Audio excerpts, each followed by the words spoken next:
এই দিনে তার প্রিয় স্বদেশ ভূমি, তার প্রিয় স্বদেশ মাটি স্পর্শ করেছিলেন। পাকিস্তানের সেই মৃত্যুপুরী থেকে মুক্ত হয়ে তিনি তার মায়ের কাছে, তার জননীর কাছে, তার মাটির কাছে, তার ভালোবাসার মানুষগুলোর কাছে গিয়েছিলেন এবং পাকিস্তানের কারাগার থেকে মুক্ত হবার পরক্ষণে তিনি যখন বেগম মুজিবকে ফোন করেন, তখন বেগম মুজিব আমাদের বঙ্গমাতা, তিনি বলেছিলেন, এই যে ভেতর থেকে আসা কথা যে তুমি কিন্তু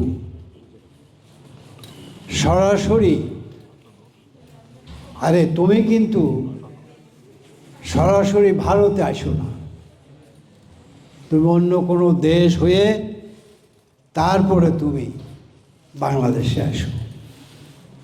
তুমি যদি সরাসরি ভারতে যাও তাহলে ওরা বলবে যে আমরা ভারত। তো এই যে একজন গৃহবধূ, তার ভেতরেও এই যে অনুভূতিটার জন্ম হয়েছিল, দীর্ঘদিনের আমাদের বাঙালি সংস্কৃতি, বাঙালি রাজনীতির অভিজ্ঞতা থেকেই তিনি সেই কথা বলেছিলেন। আমরা তো বহু চেষ্টা করেছি, যতদূর পারি, যতদূর সম্ভব, যে এই বদনামকে ঘুচায়ে চলতে, এড়িয়ে চলতে পেরেছি কি? পারি নাই। এটা হয় না। আমার বিপদের সময় যে বন্ধু আমার পাশে দাঁড়াবে, সেই বন্ধুর কথা আমার চলার পথে বলতেই হবে, সে বন্ধু আমাকে স্মরণ করবে। আজকে দেখেন, ৭১ সালের মুক্তিযুদ্ধের যেই সব বিরোধী বৈদেশিক শক্তি, সেই শক্তি কিন্তু আজও আবার একই জায়গায়, একই মোহনায় মিলিত হয়েছে এবং ঠিক সেই দুর্দিন দুঃসময়কার বন্ধু আমাদের ভারত, সেই ভারতের জনগণ, সেই ভারতের সরকার, যারা ৭১ সালেও বাঙালি জাতির কোটি কোটি মানুষকে আশ্রয় দিয়েছিল, 1975-এর 15ই আগস্টের বিধায়ক আন্তঃঘটনার পরে যেই শেখ হাসিনা, শেখ রেহানাকে আশ্রয় দিয়েছিল, সেই ভারতই কিন্তু আজকে আমাদের এই বিপর্যয়ের সময় দাঁড়ালো। আজকে আমাদের আওয়ামী লীগের নেতাকর্মীরা আমাদের আবেগ অনুভূতির জায়গা থেকেই কথাগুলো বলি। আমাদের এই ভুল, এই কারণ, অবশ্যই এই সব ভুল আছে, কারণ আছে। কিন্তু একটা জিনিস মনে রাখতে হবে, আওয়ামী লীগের নেতাকর্মীদের দোষেই কি আজকে যারা বাংলাদেশের ভেতরে ভারত বিরোধী মানুষ তৈরি হয়েছে, তারা কি আওয়ামী লীগের নেতাদের জন্য হয়েছে? না, এটি তাদের রাজনৈতিক দর্শনের কারণেই হয়েছে। কারণ মূল লক্ষ্যই হলো বাংলাদেশের স্বাধীনতার এই বেদনা ওরা কখনোই মেনে নিতে পারে না এবং পারবেও না। আমাদের বিপর্যয় এসেছে, সফলতাও এসেছে, আবারও বিপর্যয় এসেছে এবং এই সফলতা বিপর্যয়ের সাথেই আমাদের সারা জীবন লড়াই করতে হবে, যতদিন না পর্যন্ত ওই মুক্তিযুদ্ধের ওই শেষ শিকড়টি আমরা উপড়ে ফেলতে না পারব। সুতরাং আজকে আমাদের এই 10ই জানুয়ারিতে দাঁড়িয়ে সেই ভাবনাটাই ভাবতে হবে যে আজকে বঙ্গবন্ধু কন্যা শেখ হাসিনা বলেছেন, বহুবারই বলেন, যে আমি যখন বেঁচে আছি এবার, তখন এই আগাছাগুলোকে এবার সাফ করতে চাই, সাফ করব। তো সুতরাং আমরাও বলি, আই অ্যাকসেপ্ট দি প্রপোজাল যে আমাদের হরমুজ ভাই,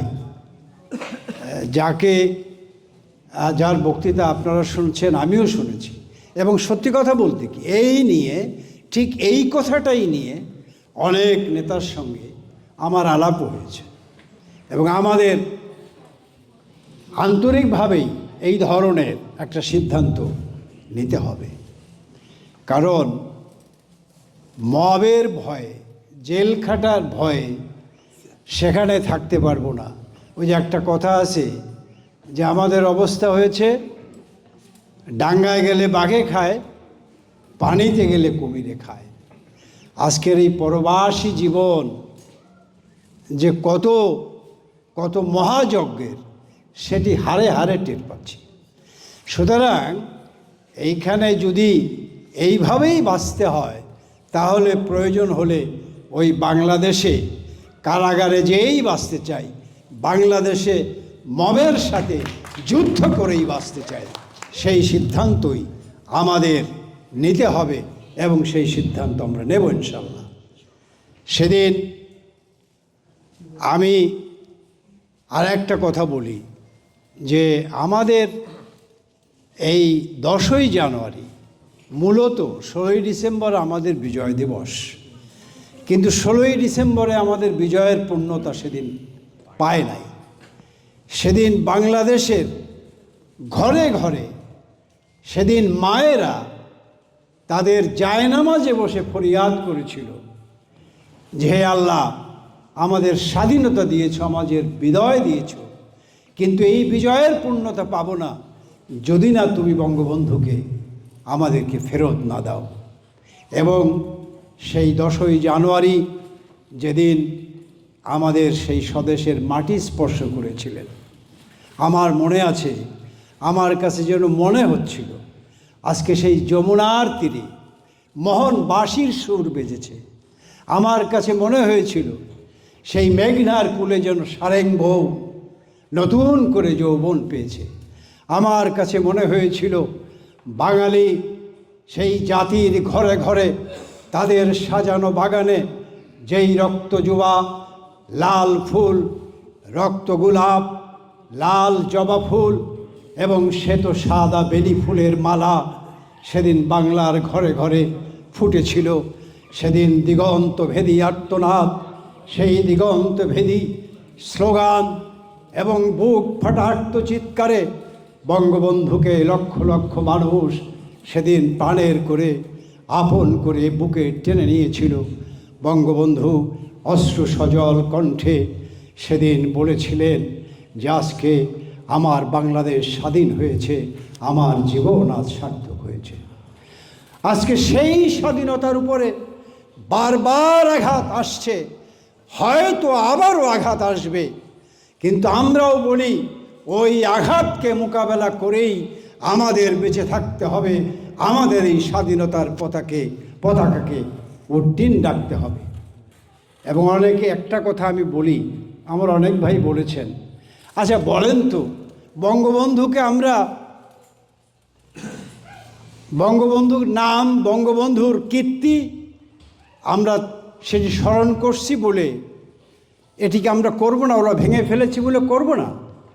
আমার একটা কথা খুব ভালো লেগেছে, জয়ন্তী চক্রবর্তী যিনি রবীন্দ্র শিল্পী ভারতের, তাকে জিজ্ঞেস করেছিল যে সাংবাদিকরা যে বাংলাদেশে তো উদীচী ভেঙে দিয়েছে, আপনি ব্যাপারে কি বলবেন? উনি ক্ষণিক থমকে দাঁড়িয়েই বললেন, একটা উদীচী ভেঙেছে, হাজার উদীচী আমরা করব। তো সুতরাং বঙ্গবন্ধুর নাম ওরা এক জায়গা থেকে মুছেছে, হাজার জায়গায় বঙ্গবন্ধুর নাম আমরা মুদ্রণ করব এবং সেই অক্ষয় নামকে আমরা বুকে ধারণ করেই আমাদের আগামী দিনের যাত্রাপথ আমরা চলব। তো সুতরাং ভাই বন্ধুরা, আমি জানি আপনাদের মতো আবেগ আমাদেরও আছে। তো সুতরাং এই আবেগকে শক্তিতে রূপান্তরিত করে আমাদের এই লড়াইয়ে জিততেই হবে, সেই প্রতিজ্ঞাই হবে আজকের এই 10ই জানুয়ারির প্রতিজ্ঞা।